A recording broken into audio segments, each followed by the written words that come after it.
let's talk about the estate sale. I was debating on not talking about this because honestly, like, I do want to talk about it, but I don't. Every time I post, it's like, I'm living this nightmare that I cannot escape. And I was telling one of my friends, like, I genuinely post about this because it's the only sense of control I have over my own life. And that's why I post about it, because it's literally the only thing I feel like I have control over is the content I put out. Everything else I don't. I'm on day 4 of moving into the new home. My life is in shambles. It's really frustrating, and I'm like hitting a wall. And now that more footage is circulating of the estate sale, I have some thoughts about it. So the estate sale listing was initially sent to me by a friend, and they were like, hey, is this like, you know, whose house? And I was like, yeah. And I went through it, and I was immediately alarmed to see that it was like 95% of her stuff. It was everything that brought her joy, everything that brought her comfort. It was her teapot collection, which she really loved.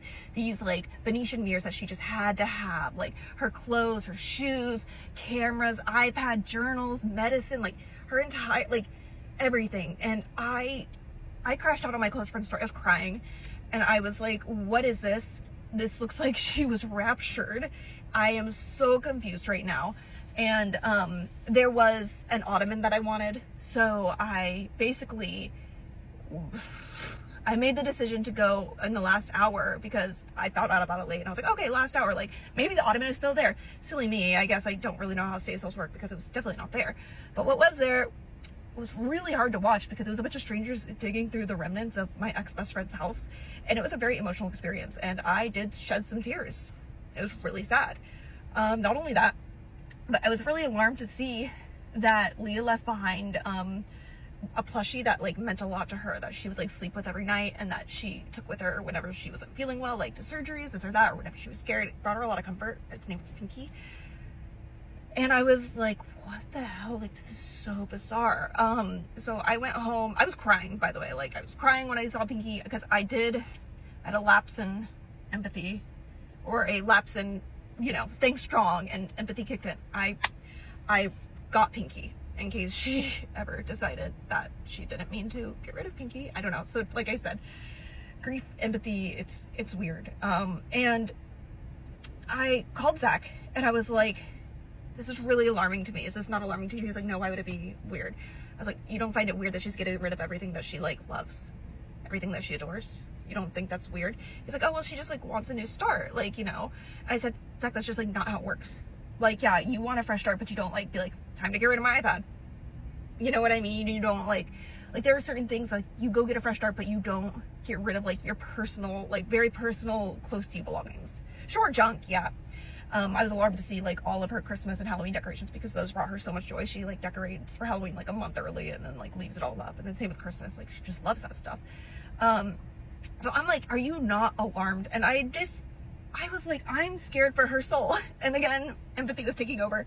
And I started being like, Zach, I'm afraid the years of confidence building that we put into Leah is all being taken down. I'm afraid that all the work that we put in to give Leah her own identity and make her feel secure in it is all crumbling for you.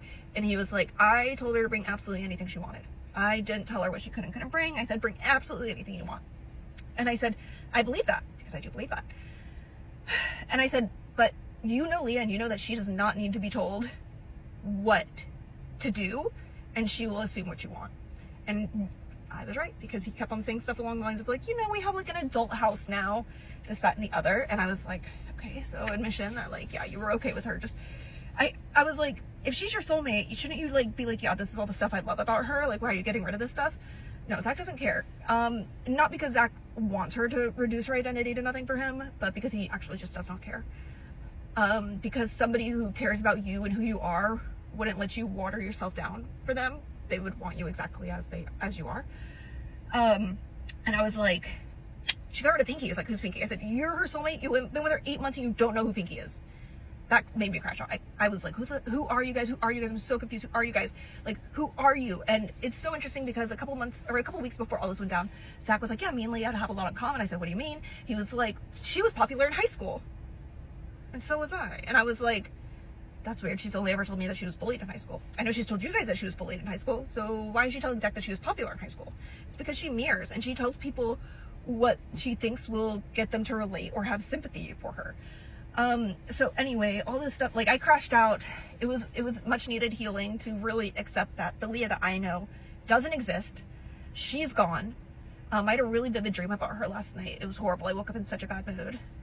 She like had a red wig on and everything in the dream, and I like ripped it off of her, and I was like yelling at Zach, like, do you not see this? Do you not see this?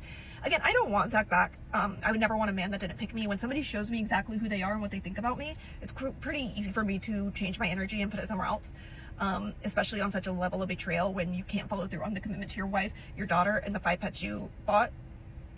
Like, that's not a man that I want to take care of me. That's not a man I want in my life. But I do not want this girl raising my daughter, right?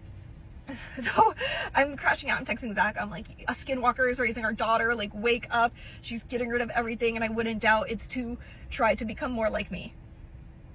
So, with that being said, about a week later, my mother-in-law texts me. She sends me videos of Clover, which I love and adore, and everything like that. And near the end of one of the videos, Clover walks by this chair, and I said, that's interesting. I said, hey, what's the pattern on the chair? And she goes, I don't know, it's from anthropology. And I was like, okay. Now I know what you're thinking, Megan, it's a chair. Let me remind you of what Leah's taste is. Let me remind you of what my taste is. I text Zach. I said, this is interesting. Like, you got like a chair that is like my chair. I said, it feels like you guys are trying to replicate my exact style. It's like I was perfect, but I wasn't. Like, it's like I was perfect, but I wasn't enough. Like, why is Leah trying to change into me? And he was like, it's not that deep. It's just a chair. I said, there's millions of blue chairs. The Zach I know would have never spent $500 on a chair that's tucked away somewhere. And he was like, well, I bought a lazy boy. Leah picked out that chair. I was like, oh, well, that really does not help the case that she's not trying to become me, because this chair is not something Leah would have ever picked out or ever liked. This chair is directly something that I would have picked out, that I would have liked. And again, here are two styles, very contrasted, very different.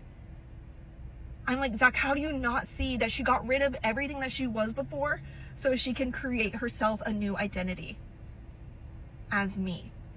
And like, sorry, I tried to swipe away a notification and it stopped. Like I've said before, like if I didn't co-parent with Zach, I would never talk to him again. He'd be dead to me. I would not care. If this girl was a clone of me and Zach wanted that, I would not care, because I don't care about him, his relationships, this and that. I just do not want Leah raising my daughter, because that girl is somebody who made Clover her beneficiary unilaterally, like a month before all this happened. She would always call Clover's room, or she would always call her guest room Clover's room. She was putting these building blocks in place. She told friends like, oh, I don't ever want to get pregnant. I just want a man that already has a baby so that I can have that baby, and that baby can be like my baby. Like, and she kind of, after Clover's first birthday, she had a big crash out, and she started talking about me, she started talking to me like, I really want a baby, I want a baby. She started thinking about adoption. So, whoa, volunteer at the Boys and Girls Club before you adopt a baby. Like, that's a big step. And she's like, no, like, she just was clearly missing something. So she got a toy poodle, and then she started talking about that toy poodle like it was a baby. Like, I gotta put Blossom down for a nap, took it everywhere, dressed it, acted like the poodle was a baby. And even at the time, Zach was like, this is really weird. I said, yeah, this is really weird. This is so strange. By the way, that dog has been rehomed, along with her other pets. Yeah, bet you didn't know that. So I'm just like, who are you, Leah? Who are you? And why are you so okay with reducing your identity to somebody else to keep a man that has absolutely no loyalty or moral compass? Why are you so okay with reducing yourself to nothing? To nothing that you are actually genuinely happy with? For a man that cheated on his baby mama and abandoned his entire life and wife. That's a man that you want to show up for? Not even as yourself. You just want to become somebody else to keep that man? Every day I'm like just in a Twilight Zone, perverse, fucked up reality. And it's wearing on me. It's very much wearing on me. I forgot to mention, there was one thing I also really wanted. I didn't see it in the photos, but it was this lamp, this mid-century modern vintage lamp, the Lotus lamp. It's been my dream lamp for years. Leah's known this. She has the lamp. She owns one of the lamps.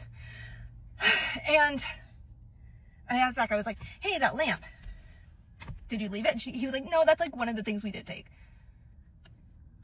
I was like, and I literally said to him, I said, oh, so one of the items that she did take happens to be an item that she knows that I'm extremely jealous of, that is my dream lamp, and that I've been chasing for years. She doesn't want to be me, guys. She does not want to be me.